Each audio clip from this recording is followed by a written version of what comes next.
Hello, everybody. It's Derek Hall, the director of Identify Ministries in Gainesville, Florida, and I'm here with the executive director of the American College of Pediatricians, Dr. Michelle Cretella. And she's really like the expert on transgenderism and is a Christian herself. And so I wanted to ask her some pointed questions that I knew you probably didn't yet know to ask, just to make it more real for us. Okay, so I have a question about transgenderism, and when is it that a brain begins to be a male brain or a female brain? Fertilization.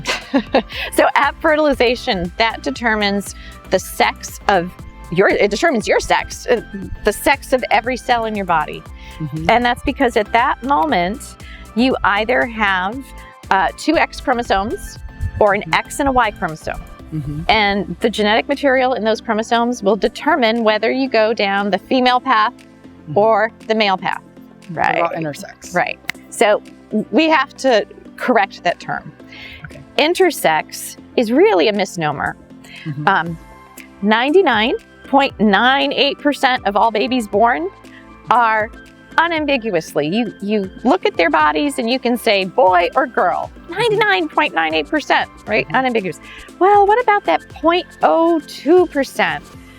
Sometimes genitalia is ambiguous. Mm-hmm. These are babies born with disorders of sex development.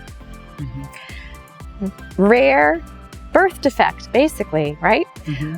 But they are diagnosable, usually through genetic testing, hormonal testing, and these rare cases do need, sometimes they need medical and psychological intervention. Mm-hmm. But again, rare birth defects. You know, when a baby is born with cleft lip and palate, we recognize that as not a normal mouth and mm-hmm. palate, and they undergo corrective surgery at the right age.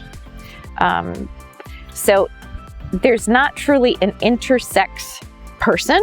There are people who, very rare, have been born with a disorder of sex development mm-hmm. that at various times, depending on the cause, may need medical intervention.